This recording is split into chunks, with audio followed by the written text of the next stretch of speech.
आदाब, नमस्कार, अस्सलाम वालेकुम नाजरीन। पल पल न्यूज़ के न्यूज़ रूम से मैं हूं आपके साथ नदीम अकरम। सऊदी अरब इंटरनेशनल मीडिया के बाजार की खबरों में लगातार सुर्खियां बटोर रहा है, क्योंकि सऊदी अरब की तरफ से जो कदम उठाए जा रहे हैं उससे यकीनन उनके विरोधियों की नींदें हराम हो गई हैं।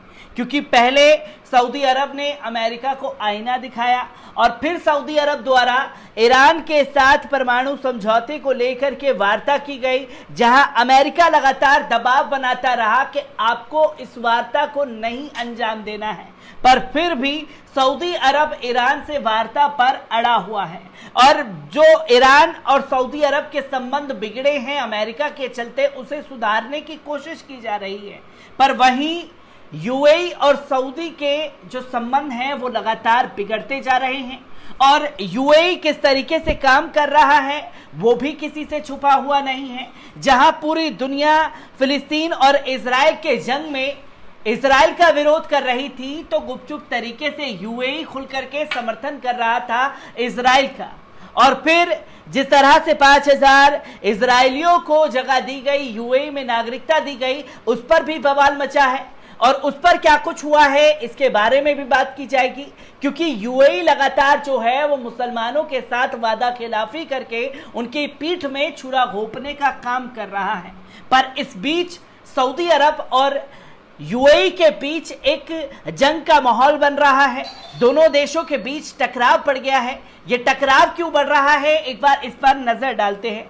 यमन संकट को लेकर दिन प्रतिदिन सऊदी अरब और संयुक्त अरब अमीरात के बीच टकराव बढ़ता जा रहा है और मतभेद गहरे होते जा रहे हैं। रियाद ने अचानक दक्षिणी यमन में संयुक्त अरब अमीरात समर्थित ट्रांजिशनल काउंसिल के खिलाफ एक बयान जारी कर दिया है। इस बयान में ट्रांजिशनल काउंसिल की सैन्य और राजनीति गतिरोध के लिए जिम्मेदार ठहराया गया है।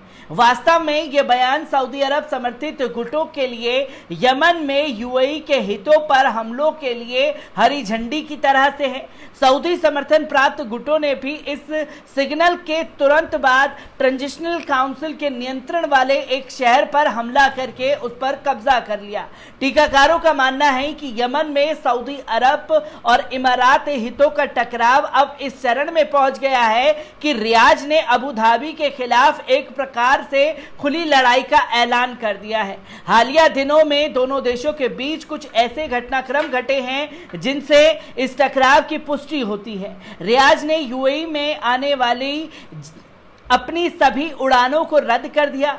दूसरी ओर सऊदी अरब और रूस ने अगस्त से सितंबर तक तेल उत्पादन में 20 लाख बैरल तेल की वृद्धि का फैसला किया, जिसका अबू धाबी ने जमकर विरोध किया। रियाद अपने पहले कदम से अबू धाबी को आर्थिक झटका देना चाहता है, क्योंकि यूएई क्षेत्र में ट्रांजिट का केंद्र माना जाता है। दूसरे कदम से दोनों घटक देशों के बीच मतभेदों के गहरा होने का पता चलता है।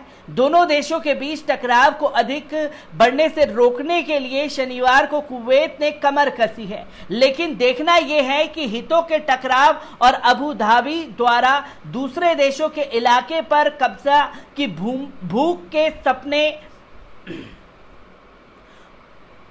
दोनों देशों के बीच टकराव को अधिक बढ़ने से रोकने के लिए शनिवार को कुवैत ने कमर कस ली। लेकिन देखना यह है कि हितों के टकराव और अबू धाबी द्वारा दूसरे देशों के इलाके पर कब्जे की भूख के सामने कुवैत की बात किस हद तक मानी जाती है।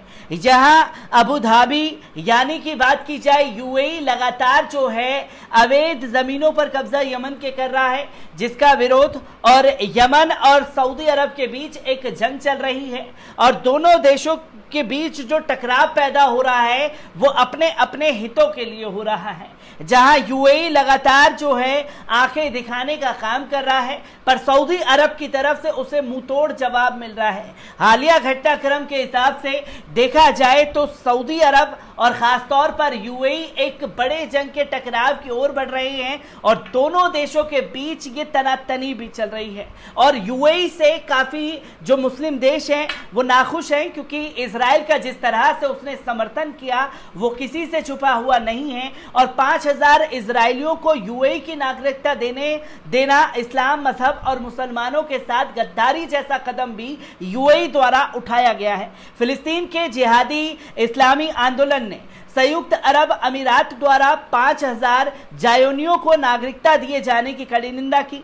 जिहादी इस्लामी आंदोलन के प्रवक्ता तारिक सलमी ने यमन के अल मसीरा टीवी चैनल से बात करते हुए कहा कि 5000 इजरायलियों को यूएई की नागरिकता प्रदान करना निंदनीय है और ये फैसला यूएई के शासकों के माथे पर एक नया कलंक है।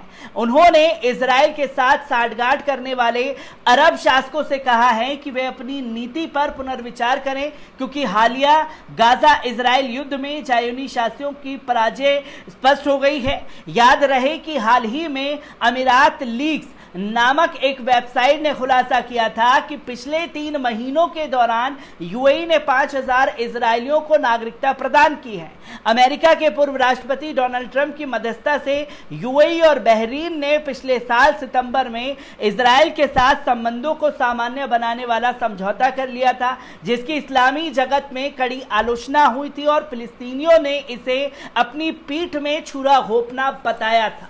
तो यूएई लगातार जो कदम उठा रहा है उससे तमाम मुस्लिम देश जो हैं वो नाखुश हैं, क्योंकि जिस दौरान जंग चल रही थी फिलिस्तीन और इजराइल के बीच, उस दौरान यूएई ऐलान कर रहा था कि वो दूतावास खोलने जा रहा है, जिसकी तस्वीरें भी सामने आई और इजराइल में यूएई का भी दूतावास खोला गया, जिससे दोनों देशों के बीच जो संबंध हैं उसकी जो चिट्ठी है, जो काले कारनामे हैं, लोगों के सामने आ गए। और जब लोगों के सामने आ गए तो यूएई को अब इसका कड़ा विरोध भी झेलना पड़ रहा है, जहां इजराइल और अमेरिका का साथ पा करके यूएई ये दिखाने की कोशिश कर रहा है कि वो सऊदी अरब पर शिकंजा कस लेगा, पर सऊदी अरब, पाकिस्तान और चीन, रूस, तमाम मुल्कों का जो समर्थन सऊदी अरब को मिल रहा है उसमें यूएई कहीं ना कहीं गच्चा खाता हुआ भी नजर आ रहा है। मैं ऐसी ही खबरों से आपको रूबरू कराता रहूंगा। दीजिए इजाजत, शुक्रिया।